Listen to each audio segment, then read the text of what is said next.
To be authentic is to be complete and secure in yourself. Right? What do you call any authentic thing as? Anything authentic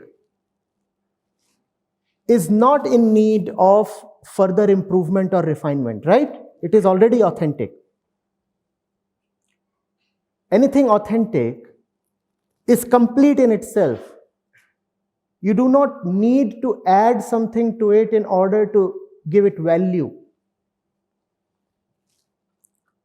That is the way the authentic mind functions.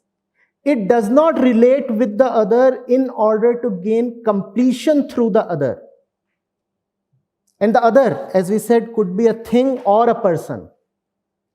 And if we are not authentic, then the other will be used by us, read or say, exploited by us in order to gain our own inner completion. We will say, you complete me. We will say, this job will make my life worth living.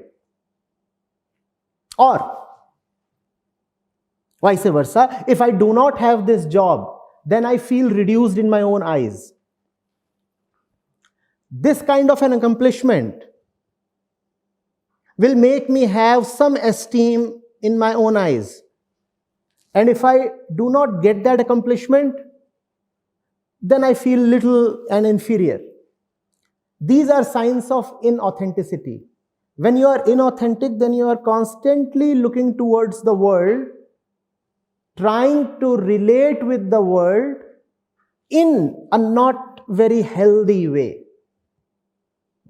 I'll look at this and I'll want to keep it in my pocket. Or I'll look at this and I'll see the name of the manufacturer, and then some desire will rise in the mind. Looks very nice. Wish I could work with the manufacturer. If I'm young, I'll look at a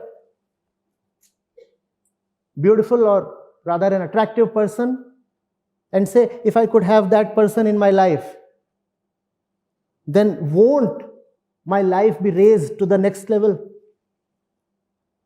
These are all telltale signs of inauthenticity.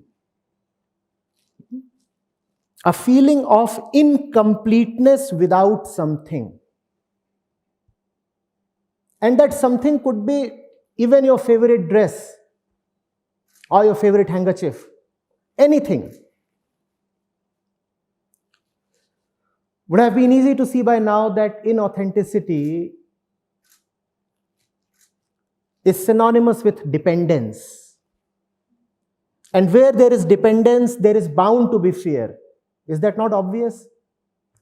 And where there is dependence, you cannot have loving and healthy relationships. Be it with your books, or with your employer, with the society in general, with the planet in general,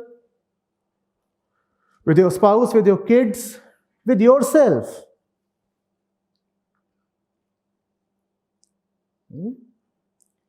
If I am all right with myself, if I feel complete with myself,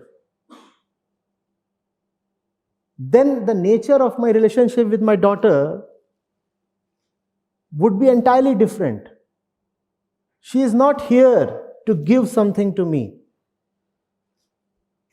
Instead, I am so all right, so absolutely complete, that I can take care of her. The very direction of the traffic reverses.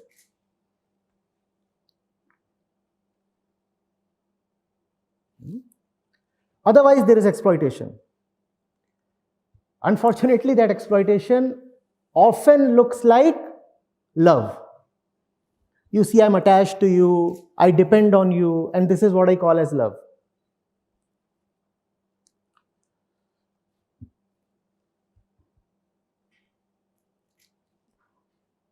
Or the other depends on me so much, and this is what I call as my responsibility. I live to fulfill my responsibilities because that other fellow depends so much on me. That does not mean that one has to quit responsibilities. That merely means that one has to define her responsibilities a little more clearly. If the other fellow is dependent on you, then your responsibility is not to keep the dependency going. If the other fellow is dependent on you, then the first responsibility is to reduce his dependence. No? But if the other's dependence on us reduces, often we become redundant. Our own sense of purpose in life often comes from the meaning we hold towards others, right? Why do I wake up each morning? Because I have to fulfill my responsibilities towards this fellow. And if one fine day I find that all of them are sovereign and independent and all right within themselves, then what will I wake up for? Huh? So,